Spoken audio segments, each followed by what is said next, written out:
E aí galera, bom dia, boa tarde, boa noite, boa madrugada, não sei que horas a gente está vendo isso aí. Vamos continuar nossos vídeos. O tema de hoje é República. República que cai em tudo que é concurso. E aí, vamos lembrar que a gente tem, na verdade, algumas fases do Brasil República. Nós temos a Primeira República, nós temos Era Vargas, nós temos a República Liberal Populista, o regime civil-militar e a Nova República, certo? E o vídeo de hoje vai focar a Primeira República no que diz respeito à sua primeira fase, também conhecida como República da Espada. Um período ali que vai de 1889, da proclamação da República, até 1894. E a primeira questão básica é entender por que o nome da República, então, é República da Espada. Simples. Nossos dois primeiros presidentes serão marechais do Exército. Isso tem lógica. Vamos lembrar que a proclamação da República, o golpe que levou à proclamação da República, ele é um golpe feito, na sua grande parte, da união dos interesses cafeicultores com o exército positivista, certo? Que derruba Dom Pedro II e proclama essa República sem participação popular. E aí, quando você começa a República Brasileira, tá? A gente coloca logo em diálogo três grandes correntes de pensamento, de ideologia, sobre que república vai ser essa. Então eu tinha um projeto positivista, certo? Baseado numa centralização política, num binômio de ordem e progresso, defendido basicamente pelos setores do Exército. Um projeto federalista, certo? Muito ligado aos cafeicultores, certo? Inspirado numa lógica norte-americana, que defendia, basicamente, uma descentralização do poder. E um projeto jacobino, tá? Ligado às camadas urbanas, e que tem exatamente esse nome porque, se a gente lembrar, jacobinos era a sua pequena e média burguesia da Revolução Francesa. Pois bem, então esses são os projetos que eu tenho em choque quando você proclama a República no Brasil. E aí o seu primeiro presidente, então, é aquele que proclamou a República, Marechal Deodoro da Fonseca. E aí nessa primeira fase, no chamado governo provisório do Deodoro da Fonseca, ali de 1889 a 1891, eu tenho algumas coisas importantes a serem discutidas. Primeiro, é neste momento da história que você vai sacar um personagem muito esquecido, um tal de Joaquim José da Silva Xavier, ou, simplesmente para nós, Tiradentes. Sim, é nesta fase que Tiradentes se torna aquilo que ele é conhecido hoje pra gente, ou seja, um herói nacional, feriado e tudo. Por quê? É importante para a República, nesse momento, buscar elementos, certo, que apoiem esse ideal republicano e que se aproximem da população. E nada melhor do que Tiradentes, o primeiro mártir de um movimento favorável à República no Brasil. Tudo bem que a gente sabe que esse movimento ele era muito mais de elite do que popular. Mas tudo bem, beleza. Bem, ao mesmo tempo, é nesta fase que Deodoro da Fonseca vai oferecer a naturalização para os imigrantes brasileiros. E a sua pergunta básica é: qual o interesse governamental em oferecer a cidadania e a naturalização para os imigrantes que aqui estão? Simples. Lembra que ali no finalzinho do século XIX eu tenho uma coisa chamada de darwinismo social. Ou seja, eu tenho aquela ideia, aquela utilização dos conceitos de Darwin para poder justificar a ideia de que, uma vez que o branco, o europeu, ele tem uma cor afastada do preto, que seria próximo a uma lógica de um macaco, certo? Teoricamente falando, esse europeu ele seria mais desenvolvido. É aquilo que dá origem às suas teorias racistas de missão civilizatória. Então, na cabeça de Deodoro, oferecer a cidadania aos imigrantes significaria basicamente você branquear a população brasileira. E branquear a população brasileira, neste contexto, significaria você desenvolver o Brasil, certo? Bem, então você tem essa medida importante. A segunda grande medida é que nosso querido Deodoro vai nomear para ministro da Fazenda um jurista muito famoso chamado Rui Barbosa. O que o Rui Barbosa faz? Interessado em dinamizar a economia nacional, ele vai começar a liberar uma emissão desenfreada de papel moeda. Mas qual o problema? O papel moeda, a cédula que a gente anda, ela é um símbolo, certo? Por quê? Porque esse papel moeda, ele geralmente tem um lastro, ou seja, um valor daquele real no qual aquele papel moeda representa. Quando o Rui Barbosa está liberando papel moeda, emitindo papel moeda, ele não está ao mesmo tempo aumentando o lastro lá no Banco Central. Então o que você tem? Uma emissão desenfreada de papel moeda sem lastro, ou seja, sem esse valor absoluto, que você está recebendo. Óbvio, você que recebe, teoricamente, esse papel moeda tem valor. Lógico, o governo está emitindo. Então você negocia com ele, você especula. E essa relação, então, o governo brasileiro emite papel moeda sem lastro, você pega e especula, uma hora quebra.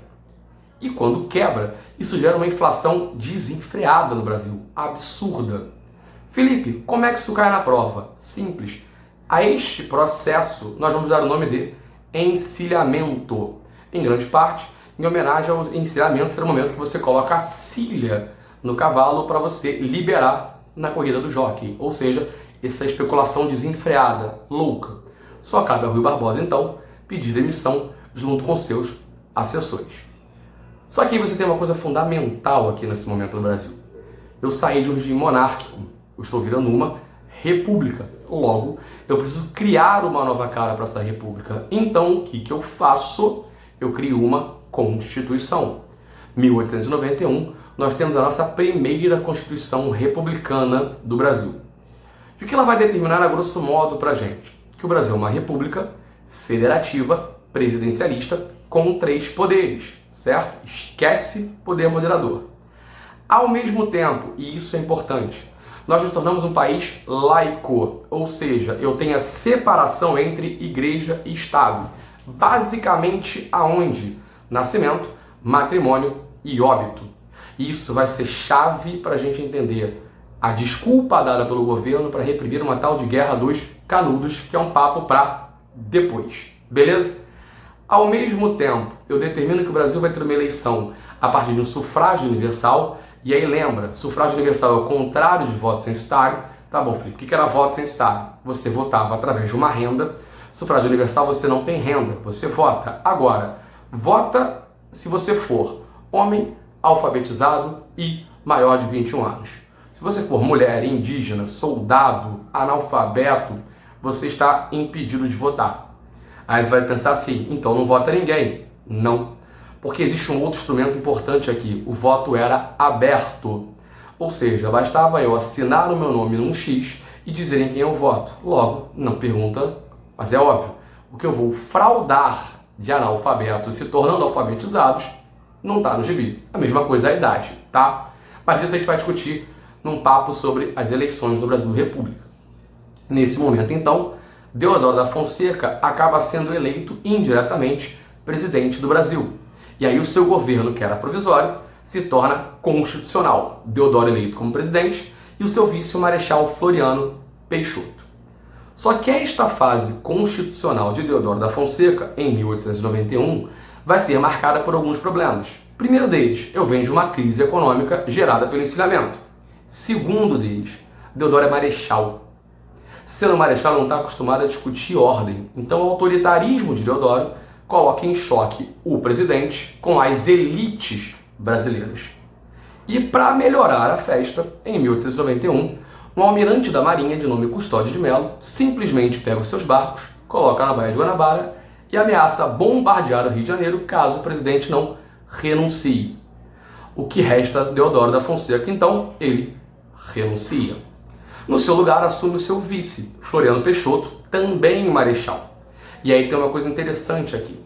A Constituição de 1891, ela determinava que, caso o presidente da República saísse do mandato com menos de 2 anos, ou seja, menos da metade do processo eleitoral, do seu mandato eleitoral, eu deveria convocar novas eleições. Sendo assim, se Deodoro governa alguns meses em 1891, Floriano não pode ser presidente a não ser que seja eleito.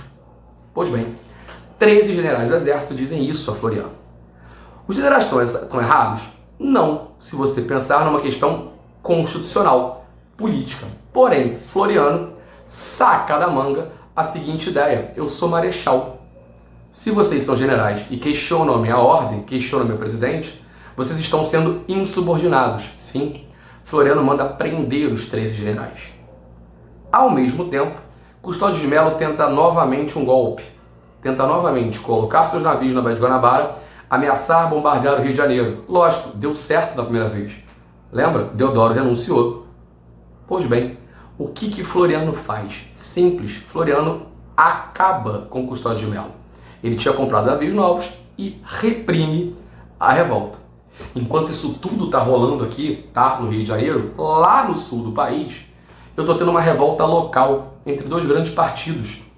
O Partido Rio-Grandense, republicano, conhecido como Pica-Pau, e o Partido Federalista, conhecido como Maragatos. Pois bem, Floriano apoia os positivistas, o Partido Rio-Grandense, os Pica-Paus, e manda tropas para o sul do país.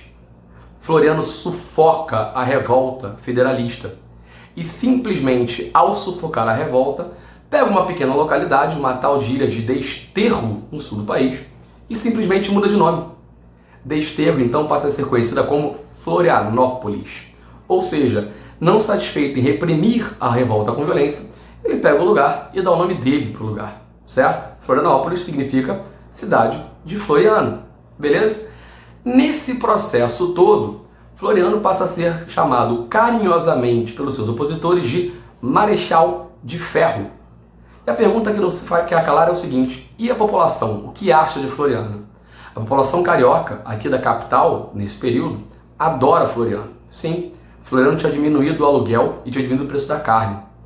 Sendo assim, Floriano governa tranquilamente o Brasil até dar lugar, via eleitoral, em 1895, a Prudente de Moraes. Em 1894 você tem eleição, Prudente de Moraes vence, assumindo então como presidente civil, o primeiro presidente civil brasileiro, e dando origem a uma nova fase na Primeira República, conhecida como República Oligárquica ou Café com Leite, beleza? Mas isso é um papo para um próximo vídeo, por uma outra discussão, num próximo momento. Um beijo e até a próxima.